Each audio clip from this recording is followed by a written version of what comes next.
랄라하의 사연 드라마를 찾아주신 구독자 여러분 안녕하세요.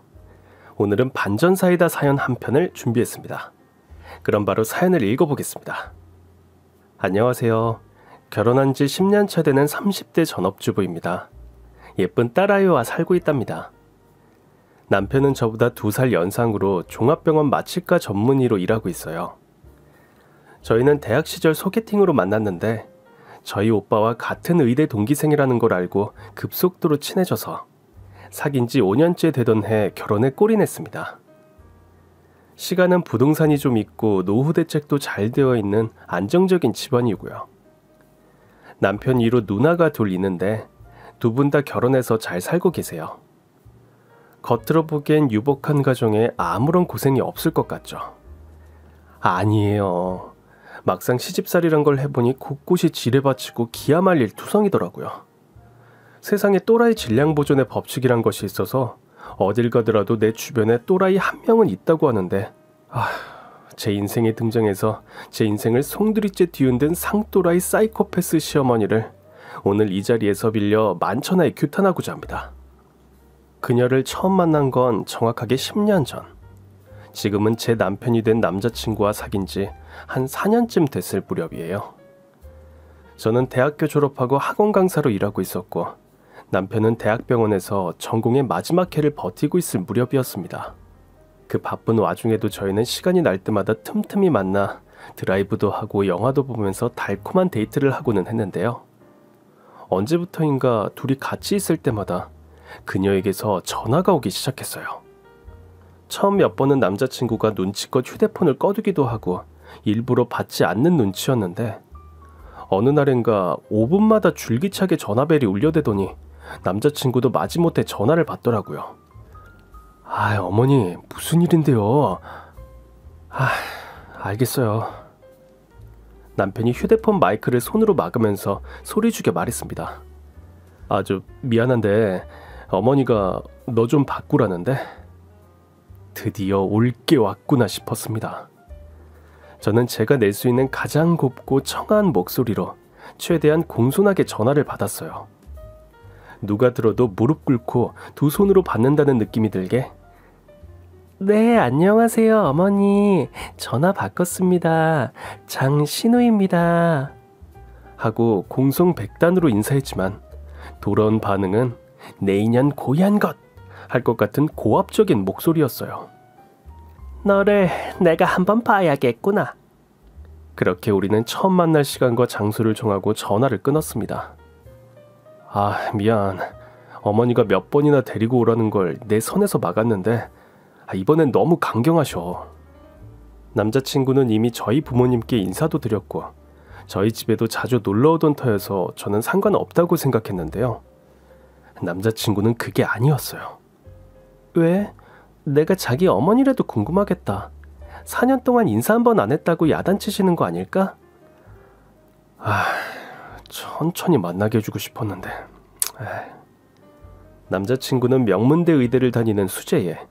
키도 크고 얼굴도 잘생겨서 어딜 가더라도 한 인물하는 미남입니다. 백화점이나 극장 앞에서 약속을 하고 나갈 때마다 주변의 여성들이 제 남편을 힐끔힐끔 혹은 노골적으로 쳐다보는 시선을 뚫고 지나가야 했어요. 제가 남자친구에게 다가가 이 남자 내꺼 하면서 팔짱을 낄 때 여자들의 시세머린 눈빛은 거의 300만 볼트급 레이저 눈총을 쏘는 듯 따가웠습니다. 그럴 때마다 좀 우쭐한 기분이 들었는데 이렇게 잘난 아들을 둔 부모의 심정은 오죽하겠어요. 4년 동안 착실하게 만나는 아들의 여자친구가 궁금하셨을 그녀의 마음을 충분히 이해가 됐습니다. 그래서 그녀를 만나는 날 저도 있는 힘껏 꽃단장을 하고 신경을 써서 나갔습니다. 그녀의 직업은 중학교 수학 선생님이셨어요. 첫인상은 깐깐한 느낌이랄까 차갑기가 마치 겨울왕국의 얼음마녀 같았어요. 감정을 읽을 수 없는 무표정한 얼굴, 매서운 눈초리로 저를 머리부터 발끝까지 기분 나쁘게 훑어보셨어요. 제가 덜덜 떨면서 아이스 커피를 입이 아니라 코로 드링킹하고 있을 때 그녀가 건넨 첫 마디가 그가 카피니? 였습니다. 카피라니 설마 커피를 잘못 말씀하신 건가? 뭐 그런 건가 싶어서 제가 되물었습니다. 네? 이 커피요? 아니, 네가 들고 온 그 가방 말이다. 그거 진품이냐고. 그녀는 엄마가 저에게 졸업 선물로 사주신 고야드 크로스백을 가리켰습니다. 아니요. 엄마가 유럽 여행 다녀오실 때 면세점에서 사신 건데요. 그래. 나는 짝퉁 드는 사람들한테 정이 안 가서 차라리 비닐봉지를 드는 게 더 낫지. 네. 하면서 제가 갖고 있는 커피 명품 가방을 떠올리고는 그걸 안 들고 온 게 다행이라고 가슴을 쓸어내렸습니다. 그래, 부모님이 맞벌이 하신다고? 네, 아버지는 플라스틱 제조업체 운영하시고요. 어머니는 어린이집 원장이세요. 오빠가 우리 기주랑 같은 학교라던데? 네, 오빠도 대학병원에서 내과 레지던트 전공의 밟고 있어요. 그럼 너도 잘 알겠네. 지금 이 시기가 얼마나 중요한지. 네. 우리 아들 다크서클 내려온 것 좀 보렴. 잠잘 시간도 없는데. 그래도 마취과는 좀 낫다고 해서요. 누가 그런 소리를 해. 수술 대기 근무에 환자 마취 깰 때까지 기다리는 극한 직업인데. 내 두 말 하지 않으마. 일단 기주 의사 고시 마치고 너희 부모님 좀 뵙자 해라. 저희 교제를 반대하는 건지 아니면 허락하는 건지 애매한 말을 던지고 그녀는 바로 일어서서 나가셨습니다. 생각보다 짧은 만남이었지만 그녀의 카리스마에 압도당한 저는 숨이 막히는 줄 알았어요. 남자친구에게 쪼르르 전화를 걸어 결과를 보고했죠. 후덜덜. 나 오늘 회사 면접보다 더 힘들었어. 고생했어. 완전 압박 면접 같았지. 그래서 나 합격이야, 아니야? 당연히 합격이지. 내 눈을 뭘로 보고. 실제로 제가 미스 코리아 정도는 아니지만 고등학교 시절 킹카라 불리며 인기가 짱짱했습니다. 다른 고등학교 정교회장이 저한테 목을 매서 몇 번 만나기도 했고요. 남자친구를 만나기 전까지 선배들의 대시도 많이 받았으니 저도 그렇게 꿀리는 입장은 아니다 이 말씀이죠. 아무튼 남자친구가 의사고시에 합격하고 전문의가 되자마자 우리는 양가의 축복 속에 결혼식을 올렸습니다. 상견례도 별말 없이 순조로웠어요. 시댁과 친정에서 집값을 반반씩 내어 신축 아파트를 해주셨어요. 물론 명의도 공동명의로 했고요. 예물도 남부럽지 않게 해주셨어요. 저희 집에서도 예단비, 승용차 비용 등 2억을 넘게 했고요. 신축 아파트에 들어갈 가전 가구도 신경 써서 넣었습니다. 결혼식은 성대했고 피로연도 즐거웠습니다. 신혼여행을 다녀오고 시댁에 인사를 드리러 갔습니다. 어른마녀는 학급 조례를 하듯 저에게 며느리로서의 역할에 대해 훈시를 하셨습니다. 난 딸이 둘이나 있어서 딸 같은 며느리 필요 없다. 며느리는 며느리다워야지. 자기 본분을 지키는 것이 사람의 도리 아니겠니? 네, 어머니. 앞으로 섭섭한 일 있으면 꽁하게 있지 말고 그때그때 말을 해. 나는 기집애들 삐져서 말 안 하는 거 혐오하는 사람이야. 네, 알겠습니다. 그리고 제일 중요한 건 집안의 경조사를 잘 챙겼으면 한다. 집안일을 꼼꼼하게 챙기는 것이 며느리의 도리 아니겠니? 어른마녀는 경조사를 챙기는 일에 굉장히 예민한 사람이었습니다. 집안 식구들 생일 파티는 꼭 해야 하고 제사는 꼭 지내야 하고 명절에도 가족이 다 같이 지내야 해. 이런 마인드를 가진 분이셨어요. 시어머니의 마음에 들려면 제사, 명절, 생일, 친척 결혼식, 장례식 가리지 않고 열심히 챙겨야겠다 싶어서 저는 달력이며 휴대폰이며 눈에 보이는 족족 메모해 두었습니다. 며느리가 시집을 가면 누구나 시부모님께 예쁨 받고 싶다는 생각을 하잖아요. 저도 당연히 그랬습니다. 결혼하고 처음 맞는 할머니 제삿날이 다가오자 제 마음은 걱정 반 우려 반으로 엄청난 두려움과 불안감이 밀려왔어요. 운동하러 갔다가 1시간마다 한숨을 쉬는 저를 보고 아는 언니가 조언을 해주었습니다. 너 시어머니 눈에 들려고 너무 애쓰지 마. 시자 달린 사람들은 잘해줄수록 끝을 몰라. 개미지옥이라니까. 할수록 더 해야 돼. 호의가 권리인 줄 안다니까.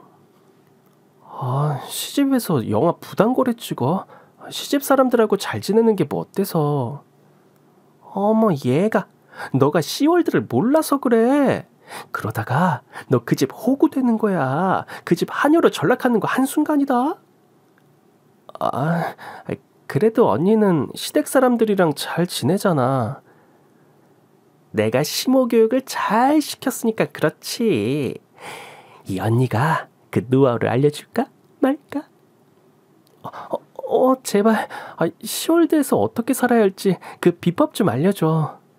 아는 언니는 눈과 코를 성형수술해서 한눈에도 성형미인 느낌이 강했지만 자기 관리를 잘해서 20대보다 더 늘씬한 몸매를 유지하고 있었어요.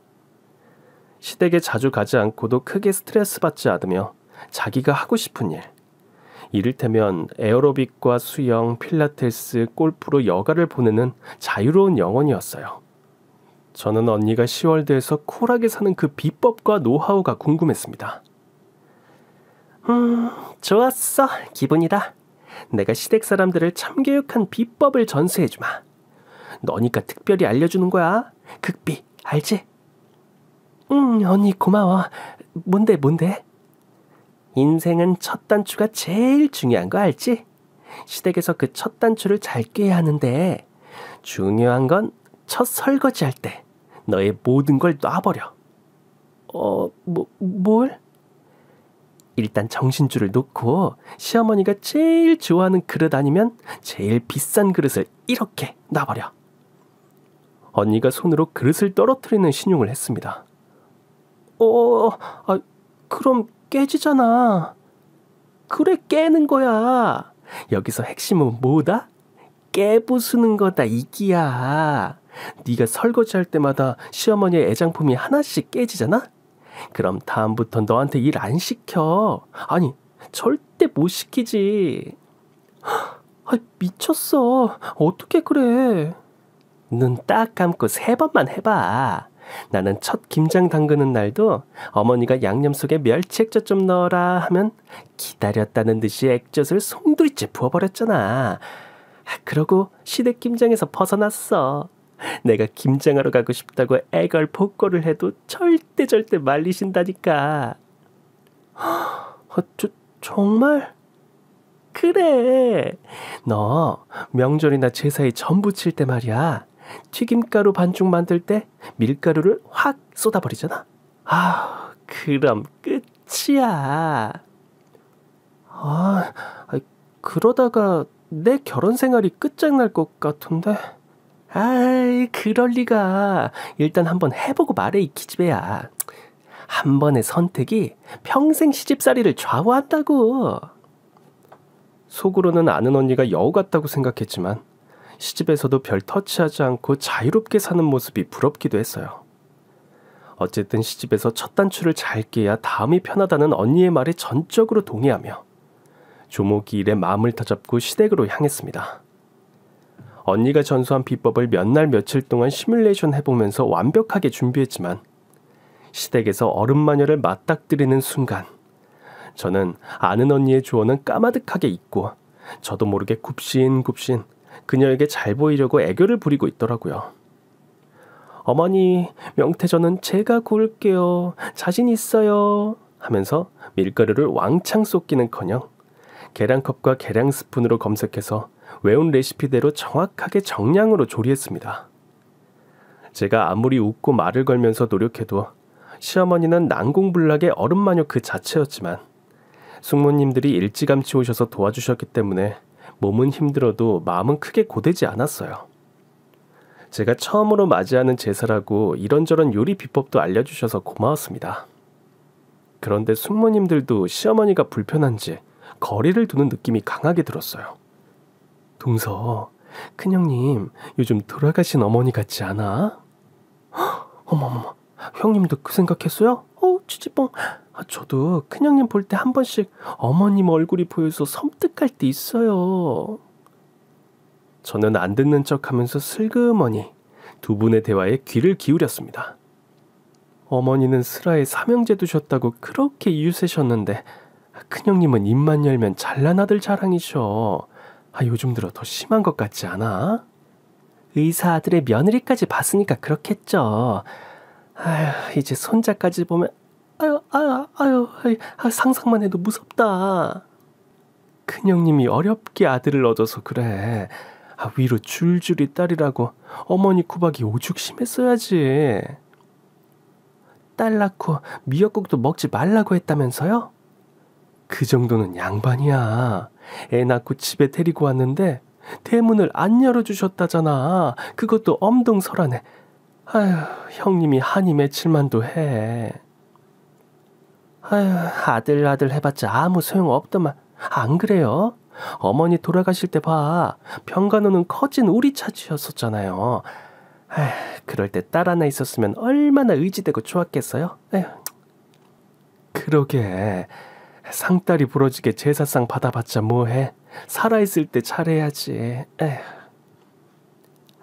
뭐가 이렇게 시끄러워. 안방에 계시던 어머니가 주방으로 들어오시자 숙모님들이 서둘러 입을 다무셨습니다. 제사 음식할 때 그렇게 수다를 떨면 쓰나. 부정타기 시리. 형님, 그렇게 따지면 제사상도 남자가 봐야죠. 여자가 마련하면 부정 타는 거 아니에요? 뭐? 그럼 자네는 그거 놓고 당장 집에 가게. 안 말려. 형님, 그냥 해본 농담 가지고 또 그러신다. 세아가 너희 어머니 식혜 한 잔 갖다 드려. 응? 네. 시어머니가 시할머니에게 구박을 받았다는 말을 들으니 짠한 마음이 들면서 앞으로 제가 더 잘해드려야지 하고 생각했어요. 정말 열심히 제사 준비를 했어요. 너무 긴장해서 그런지 힘든 줄도 모르겠더라고요. 물론 시어머니의 칭찬은 없었습니다. 제사를 다 모시고 삼촌분들과 숙모님들이 돌아가신 뒤 드디어 본격 설거지 타임이 됐습니다. 설거지거리가 정말 산더미더군요. 당연히 설거지는 제 차지였죠. 어른마녀가 남편은 부엌 주변에 얼씬도 못하게 하던걸요. 좋다. 설거지산이 높다 하되 하늘 아래 메이로다 하면서 수세미 거품을 내고 그릇을 닦는데 문득 아는 언니의 조언이 떠올라서 제 손이 부들부들 떨렸어요. 처음이 중요하다고 했는데 내가 잘하려고 하고 있는 게 아닐까? 잠시 그릇을 놓칠까 말까 망설였어요. 그런데 일부러 그릇을 깨는 일, 그거 아무나 하는 게 아니었어요. 그 언니 같은 강심장이 아니면 불가능한 일이에요. 심각한 쫄보에 소심한 저는 열심히 그릇을 닦고 또 닦았습니다. 그런데 너무 잘하려고 한 탓인지 그만 엄청 예쁜 커피잔 하나를 와장창 깨뜨리고 말았습니다. 정말이지 하늘에 대고 맹세하건대 절대 제가 일부러 놓친 게 아니에요. 컵 깨지는 소리를 듣고 시어머니가 저승사자처럼 주방으로 오시더니 팔짱을 꼬고 말씀하셨어요. 너 지금 반항하냐? 설거지 좀 시켰다고? 응? 왜 애꿎은 그릇을 깨고 난리야? 손이 미끄러져서. 죄송해요 어머니. 이거 어머니가 아끼시는 거죠? 제가 똑같은 거 사놓을게요. 그걸 네가 어디서 구할 건데? 인터넷으로 검색해 볼까요? 됐다. 너 하는 꼬라지 보니까 내가 아끼는 내 여템을 내놓을 가치가 없는 아이란 거 잘 알겠어. 그만하고 들어가. 아니에요 어머니. 제가 마무리하겠습니다. 마무리하게 해주세요 제발. 저는 그렇게 스스로 노예의 길을 자처하는 며느리가 되었습니다. 그리고 깨달았습니다. 아는 언니가 누리는 자유는 시댁교육을 잘 시켜서가 아니라 언니의 시어머니가 며느리를 배려하기 때문에 가능했다는 것을요. 만약 어른마녀였다면 언니의 비법은 아마 씨알도 먹히지 않았을 거예요. 그날 밤 집에 돌아와서 하루를 복귀해보는데 기분이 꿀꿀했어요. 보통 그릇을 깨면 안 다쳤냐고 묻는 게 먼저 아닌가? 행여 내가 다칠까봐 직접 깨진 그릇을 치워주셨던 엄마를 떠올리니 갑자기 왈칵 눈물이 났어요. 왜 자기야? 오늘 많이 힘들었지. 미안해. 다음엔 꼭 내가 도와줄게. 하면서 남편이 눈물을 닦아주었습니다. 호랑이 시어머니 등살에 부엌은 얼씬도 못할 걸 알면서도 이렇게 말해주는 남편이 있어 든든했습니다. 남편은 첫째 살을 무사히 치르고 그 많은 설거지를 다 하고 제기까지 야무지게 닦아낸 제가 대견하다며 어깨를 주무르고 뭉친 등 근육도 풀어주었어요. 손에는 핸드크림도 듬뿍 발라주면서 온갖 아양을 떨더라고요. 남편의 재롱을 보며 이런 맛에 결혼하나 보다. 결혼 생활의 작은 보람과 행복을 느꼈습니다. 이렇게 해서 저는 바보같이 시댁의 경조사마다 부지런하고 착실하게 일하는 며느리의 길을 걷게 되었습니다. 어른마녀가 경조사를 꼼꼼히 챙기라고 누누이 말해왔기 때문에 저는 그 말을 따르기 위해 무던히 애를 썼습니다. 가까운 친척은 물론 사돈의 팔촌, 먼 친척의 돌잔치며 결혼식까지 빠지지 않고 챙겼고요. 남편이 바쁘면 제가 대신 얼음여왕을 모시고 멀리 부산까지 다녀오기도 했습니다. 얼굴도 모르는 시댁 먼 친척 장례식도 여러 번 다녀왔는데요. 어떨 땐 장지까지 따라간 적도 있어요. 심지어 피 한 방울 안 섞인 어머니 동창 어르신 장례에도 따라갔었어요. 그렇게 경조사를 잘 챙기시는 시어머니께서 어찌된 영문인지 저희 외할머니가 돌아가셨을 때는 모른 척을 하셨어요. 아니, 외할머니가 갑자기 쓰러져서 5개월 동안 중환자실에 계신 걸 뻔히 알고 계셨거든요. 그런데 외할머니가 돌아가셨다는 말을 듣고도 일절 아무런 언급이 없어서 몹시 서운하고 섭섭했습니다. 외할머니 장례식장에서 외할머니의 운구를 남편이 들었습니다. 외할머니를 보내고 엄마를 위로하고 집으로 돌아왔는데도 시어머니의 전화는 한 통도 없었어요. 서운함을 넘어 이제는 우리 집을 무시하나? 이런 생각이 들었습니다. 어머니는 경조사를 그렇게 챙기라고 하시면서 우리 할머니 조문은 왜 안 오셔? 무슨 사정이 있으시겠지. 사정? 무슨 사정? 왜 결혼식이나 출산 앞두고 장례식 가지 말라는 것처럼 뭐 그런 이유가 있으셨겠지. 어머니가 경조사를 얼마나 챙기시는 분인데. 설마. 내가 한번 여쭤볼게. 남편이 어떻게 말했는지 다음날 어른마녀에게서 득달같이 전화가 왔습니다. 대뜸 하시는 말이 너 기주한테 부의금 안 냈다고 징징거렸다면서? 네? 그게 아니고요. 아니긴 뭐가 아니야. 내가 안 가면 바쁜 일이 있나 보다 하면 될걸. 그걸 또 기주한테 쪼르르 가서 고자질을 해? 어머니, 그런 게 아니고요. 저는 그게... 넌 생긴 건 여우같이 생겨서 하는 짓은 어쩜 그렇게 미련곰팅이냐? 니네 모친한테는 네가 대신 부의금 넣고 내가 보냈다고 하면 될걸. 꼭 그렇게 내가 직접 보내나 안 보내나 기다리고 앉았어? 아니, 전 어머니가 경조사를 잘 챙기라고 하셔서 전화 조문이라도 해주실까 싶어서. 됐고, 네 계좌로 부의금 입금했다. 네가 전달해드려. 그리고 이번 주말 시아버지 생신인 거 알지? 우리 집에서 생일 파티하기로 했으니까 생일상복에 아침 먹고 바로 와. 어른마녀가 자기 식구들 생일은 또 얼마나 잘 챙기게요. 이 집의 가풍이 생일마다 시댁에 모여서 생일 파티를 하는 건데요. 그게 참 저만 보기엔 아까운 볼거리랍니다. 저희 시아버지가 시향첼로 연주자시거든요. 집에 계실 땐 늘 작업실에 틀어박혀서 연습만 하시기 때문에 얼굴 뵙기가 힘든 분이신데요. 시아버지의 존재감이 1년 중 가장 돋보이는 순간이 바로 이 가족 생일 파티예요. 특히 시부모님 생신에는 시누이들도 부부 동반으로 참여하는데요. 시아버님이 직접 첼로로 생일 축하송을 연주해 주세요. 그 옆에서 형님들도 각자 피아노와 바이올린을 연주하는데 이렇게 합주로 들려주는 생일 축하곡은 웅장하면서 멋져요. 정말 귀가 호강하는 날이죠.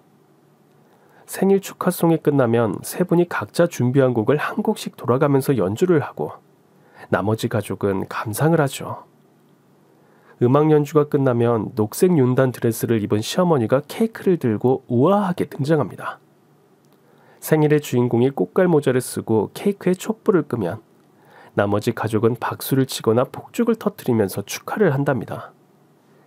이어서 생일 주인공이 직접 잘라주는 케이크와 차를 먹고 마시면서 생일 선물을 개봉하는 것이 이 가문의 생일 파티예요. 참 가족적이고 화기애애한 분위기죠. 그런데 말입니다. 이상하게도 제 생일 때만 되면 저는 투명인간이 된 기분이 들었어요. 왜냐면 내 생일에는 파티도 선물도 없었기 때문이에요. 남편이랑 단둘이 생일 파티를 하고 선물도 받고 하지만요. 왜 저에겐 시댁에서 음악을 연주해주는 그런 생일 파티는 안 해주냐 이거예요. 그러면서 자기네 집안 사람들 선물이나 생일상은 저더러 준비하라고 하니까 제 기분이 어찌 비참하지 않겠습니까? 생일 땐 저를 가족 취급도 안 하면서 명절 제사만 되면 이 집안 식구라며 음식장만을 하루 종일 해야 하니 대체 이건 어느 나라 법도이며 무슨 경우인가요? 게다가 시댁이 큰 집이라 명절 때는 모든 친척들이 시댁으로 왔는데 그러면 정말 정신을 차리지 못할 정도로 힘들거든요. 숨 좀 돌릴라 치면 설거지해라, 과일 내어와라, 마치 저를 종부리듯 불러 제꼈어요. 종종거리며 일하는 제가 보기 안쓰러웠는지 남편이 나와서 도와주려고 하면 손님 계신데 어디 갔니? 장손 이리 와 하면서 남편을 부르는 통에 남편 찬스는 쓰지도 못했어요. 그래도 조금만 참으면 친정에 가서 누울 수 있다는 생각으로 참고 또 참았는데요. 친정이 같은 아파트 단지 내에 있는데도 친지들이 돌아가실 때까지 감히 일어서지를 못했습니다. 친정에는 언제 갈 수 있냐고 남편에게 눈치를 줬는데 남편도 시부모님과 친지들 눈치 보기는 마찬가지였어요. 애꿎은 헛기침만 연신해대더라고요. 이런 시집살이가 계속될수록 제 마음 깊은 곳에 불만이 간장 얼룩처럼 점점 커져갔습니다. 저는 이따금씩 울컥해서 마음에 다 때려치우고 싶다고 엄마에게 가서 하소연을 했는데요. 그때마다 엄마는 원래 시자 집안 사람들은 그런 법이야. 엄마도 다 그렇게 살았다. 그냥 더럽고 아니 꼬아도 네가 조금만 참아. 하면서 제가 성숙해지는 계기로 삼으라고 하셨어요. 성숙 2번만 했다간 곧장 할매 될 것 같은데? 라고 농담했다가 엄마한테 꿀밤을 맞았어요. 아는 언니는 내가 첫 단추를 잘못 끼워 그렇다면서 넌 영원히 시월드 지옥에서 벗어나기 힘들 거야 라며 걱정인지 저주인지 모를 말을 해주었습니다. 그렇게 세월이 흘러 결혼 3년차가 되자 어른마녀는 왜 아기 소식이 없냐며 저를 들들 볶기 시작했어요. 유난히 아들을 좋아하시는 시어머니답게 학교도 여중은 질색을 하시고 남자 중학교에 다니시잖아요. 저를 볼 때마다 얼른 아들을 안겨달라고 노래를 불렀습니다. 특히 친지들 돌잔치에 다녀오는 날이면 어른마녀의 심기가 저세상급으로 불편해지셨어요. 아야, 무슨 복이 그렇게 많아서 떡두꺼비 같은 손주를 둘이나 보고 나는 전생에 무슨 죄를 지었길래 아들 손주 보기가 이렇게 힘이 드는 게야. 너는 결혼한 지 2년이 지났는데 아무런 소식이 없니? 네, 아직은요. 너 혹시 불임 아니니?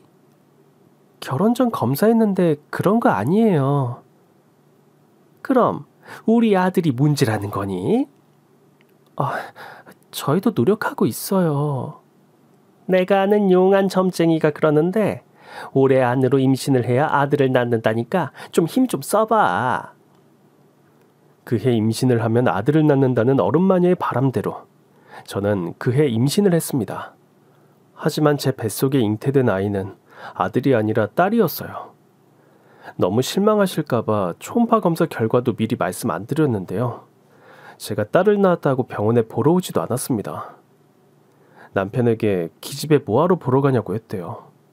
이런 걸 청출어람이라고 해도 되나요? 구박의 대물림이라고 해야 하나요?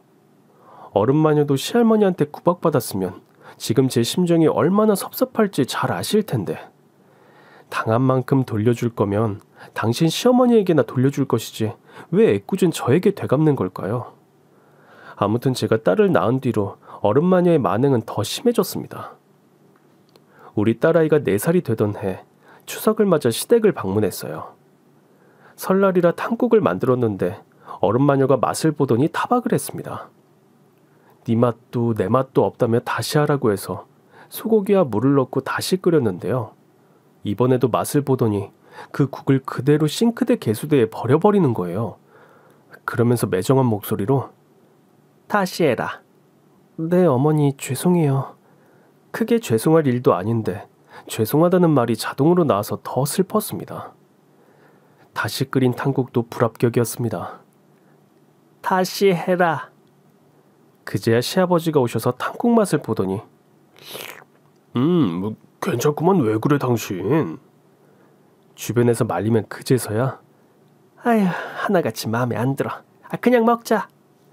라며 마지못해 오케이 사인을 해주었습니다. 이런 구박은 참을 수 있다고 쳐요. 하지만 제가 참지 못하겠는 건 우리 딸을 대하는 태도였어요. 우리 딸은 한창 몰라 싫어 미워 하면서 자기 주장이 강해지는 미운 4살. 그래도 피부치라고 시댁에 갈 때마다 시어머니만 보면 할머니 하고 달려가서 안기려고 했어요. 그때마다 어른 마녀는 정말 질색팔색을 했어요. 그날도 낮잠을 자고 일어난 우리 딸이 할머니 하면서 안기려는데 얘 저리 가. 너네 엄마 저기 있네. 자기를 거부하는 할머니를 보고 놀란 딸이 충격을 받았는지 울먹울먹하면서 저를 쳐다봤어요. 이 광경을 지켜보고 있던 저는 피가 거꾸로 솟는 기분이었어요. 그래도 아이를 달래는 게 우선이었죠. 희선아, 할머니 어디 아프신가 봐. 우리 희선이 손 씻고 아이스크림 먹을까? 우리 딸은 영문도 모른 채 응 하면서 제 손에 이끌려 욕실로 들어갔습니다. 저한테 하는 모욕과 무시는 참는다 해도 제 딸까지 이런 취급을 받는 건 참을 수가 없더라고요.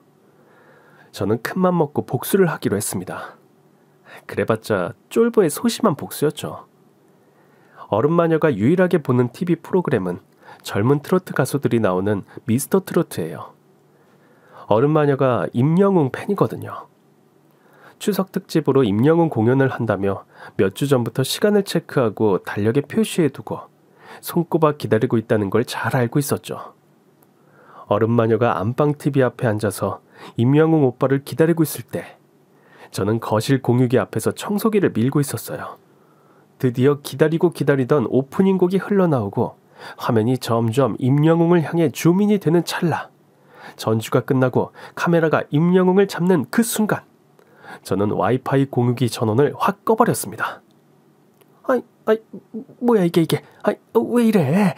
여보 이리 와봐요. TV가 이상해. 왜 무슨 일이야? 갑자기 화면이 나갔어. 무슨 신호를 잡고 있다는데 미치겠네. 하필 노래 시작할 때 먹통이야. 정말. 그럼 아이패드로 봐. 아이패드 줘봐. 와이파이 무선 공유기 전원을 껐는데 그게 나올 리가 있나요? 저는 회심의 미소를 지으며 그림을 그리고 있던 우리 딸을 안고 코를 부비부비 해주었습니다. 아무것도 모르는 우리 딸은 싫어 저리 가 하면서 크레파스로 가족 그림을 그렸어요. 아이패드도 안 돼. 휴대폰 좀 줘봐. 시아버지가 어른여왕한테 휴대폰을 건네줬지만 기계치인 그녀가 온에어 중인 TV 프로그램을 시청할 재주는 없었습니다. 이거 어떻게 하는 거야? 나도 모르지. 희선이 엄마야. 이리 와봐. 네 어머니 무슨 일이세요? 저는 모른 척 달려갔습니다. TV가 안 나온다. 이거 어떻게 하면 되니? 고장인가? 통신사에 전화 넣어볼게요. 그 전에 휴대폰으로 좀 보게 해주련. 어머니, 저도 휴대폰으로 TV 보는 법은 잘 몰라요. 죄송해요. 하면서 통신사에 전화를 했습니다. 네, 저희 집 텔레비전이 갑자기 안 나와서요. 공유기요? 멀쩡하게 잘 있죠. 그럼요. 당연히 전원도 껐다가 다시 켰죠. 저희 어머님이 지금 임영웅 쇼를 애타게 기다리고 계셨거든요. 오늘 이거 안 보시면 숨 넘어가실지도 몰라요. 그러니까 지금 당장 기사님 보내주실 순 없나요? 그렇군요. 네, 알겠습니다. 저는 전화를 끊고 어른 마녀에게 보고를 했습니다. 어머니 어쩌죠? 추석 연휴에 기사님들도 쉬시니까요. 연휴 끝나고 방문 가능하시다고 하네요. 제 뜻대로 되지 않아서 분을 참지 못해 울그락불그락하는 어른마녀의 얼굴을 보니 그거 참 쌤통이었습니다. 내가 얼마나 기다린 공연인데. 아유, 어떡해. 이런 날 고장이 나고 그래. 아유, 짜증나. 아유, 속 탄다, 속 타. 여보, 나 얼음물. 어머머, 어머니, 여기 심장까지 멎을 만큼 시원한 얼음물 드세요. 하면서 저는 차디찬 얼음물을 건네주었습니다. 별거 아닌데도 속이 시원했습니다. 집으로 돌아오기 전에 얼른 공유기 전원을 켜두는 것도 잊지 않았어요. 그날 밤 응급수술을 마치고 돌아온 남편에게 그날 있었던 일을 들려주었습니다. 어머니가 얼마나 냉대했는지 알아? 나 진짜 빡쳐서 눈 돌아버리는 줄 알았어. 그때 그 얼굴 표정 진짜 못 잊겠어. 자기 어릴 때도 그랬어? 남녀 차별이 심했냐고. 잘 모르겠어. 나야 어머니 과보 속에 자랐으니까 결핍을 못 느꼈지. 차별도 받은 사람이 기억하지 않겠어? 근데 뭐 생각해보니까 누나들은 어쩌면 서운했을 것 같아. 그래서 다들 일찍 시집을 갔나 싶고. 할머니는 어땠어? 할머니도 시어머니를 나처럼 구박하고 그랬다며. 할머니는 옛날 사람이잖아. 남아선호 사상이 강하고 성격도 보통이 아니셨어. 어머니가 화병이 나실 만도 해. 나도 화병 날 것 같아. 시댁에 안 가면 괜찮을 것 같은데. 그럼 난리가 나겠지? 상상만 해도 무섭다. 어머니 성격에 무슨 일을 하실지 몰라. 어쨌든 자기야, 오늘 고생했어. 희선이도. 자기가 희선이랑 더 많이 놀아줘. 알았어. 분부대로 합줘. 그래도 당신 기분이 완전 다운된 건 아니라서 다행이네. 그런 게 있어. 복수혈전이라고나 할까? 복수혈전? 뭔데? 비밀이거든. 저는 되도록 시댁과 엮이고 싶지 않았지만 시어머니의 불같은 성화에 어쩔 수 없이 가야만 했죠. 남편은 늘 제 편이 되어주고 제 마음을 헤아려 주었기에 그나마 숨통이 트였습니다. 그렇게 결혼 10년 차가 되던 해, 어른마녀의 생일을 앞둔 어느 날, 저희 엄마가 대장암으로 입원을 하셨어요. 담당 의사는 대장암 1기라서 수술 후 항암 치료 없이 경과를 지켜보기만 해도 된다고 했습니다. 불행 중 다행이었죠. 그런데 공교롭게도 엄마의 수술 날짜와 어른마녀의 생일이 겹친 거예요. 저는 고민할 것도 없이 엄마 병간호를 선택했죠. 어른마녀에게 전화해서 미리 양해를 구할까 했지만 왠지 못 가게 하실 것 같아서 이럴 때 먹히는 남편 찬스를 썼습니다. 남편이 대신 제 사정을 말해주기로 했고요. 저는 맘 편히 엄마에게 가서 수술 준비하는 엄마 간병에 집중했습니다. 오전 일찍 진행된 엄마 수술이 성공적으로 끝나고 마취에서 깬 엄마가 회복을 하고 있을 오후였어요. 오전 내내 회복실 모니터만 쳐다보느라 휴대폰을 보호자 대기실에 두고 온 걸 뒤늦게 깨닫고 부랴부랴 찾아왔는데요. 휴대폰을 확인하는 순간 송골이 묘연해졌습니다. 휴대폰에는 어른마녀가 보내온 부재중 전화가 자그마치 10통이 넘게 찍혀 있었어요. 게다가 그녀가 보낸 문자만 30통이 넘었습니다. 그런데 그 내용들이 죄다 쌍욕이었어요.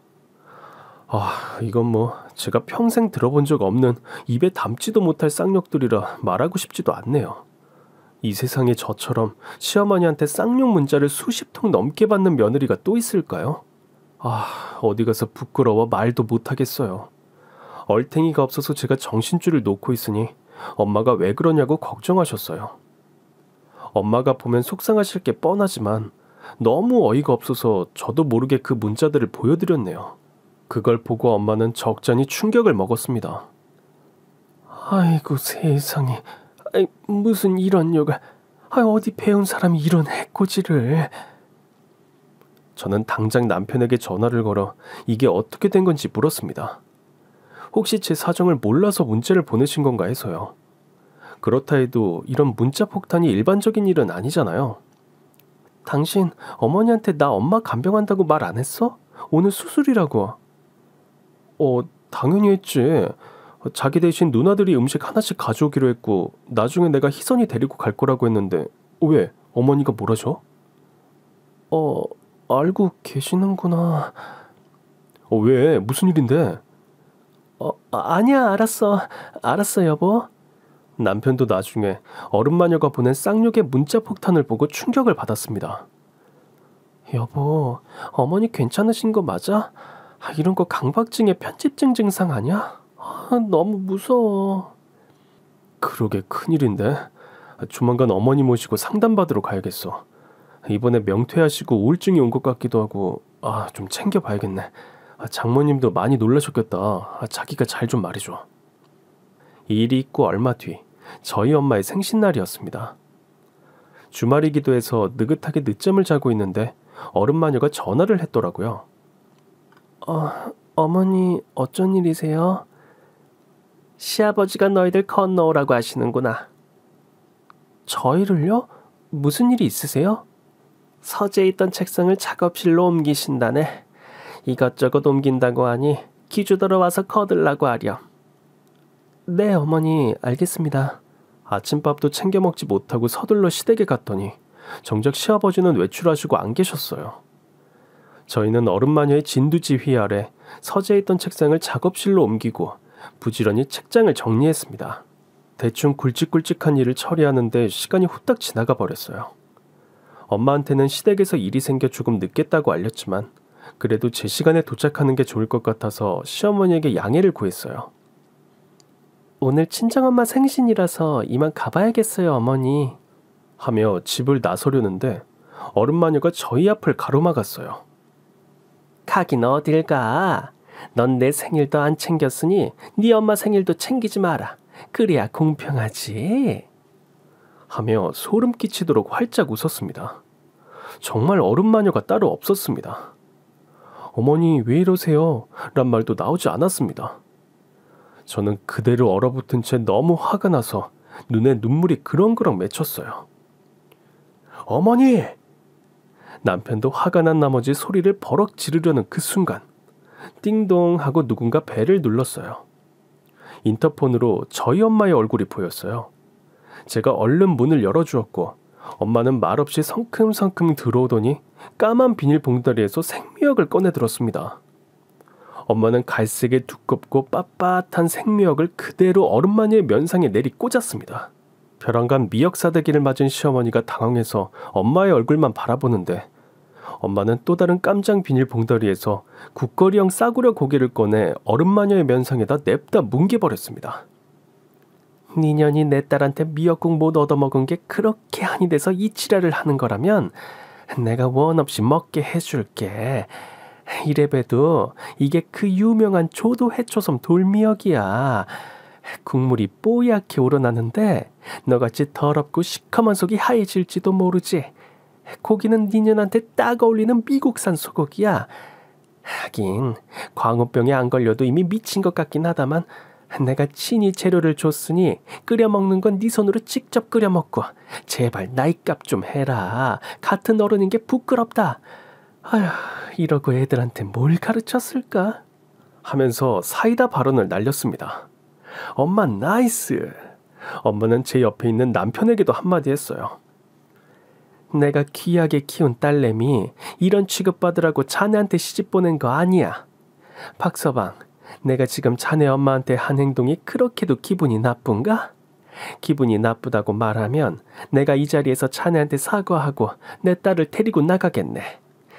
단, 내가 이 집에서 내 딸을 데리고 나간다면 앞으로 죽을 때까지 두 사람은 못 보게 될 거라는 각오해야 하네. 어머니, 저는 전혀 기분이 나쁘지 않습니다. 하지만 제 아내만은 제 옆에 있게 해주세요. 제가 앞으로 잘 챙기겠습니다. 남편의 말을 들은 어른마녀가 눈이 시뻘개져서 야 하고 소리를 질렀어요. 내가 어떻게 너를 낳고 키웠는데.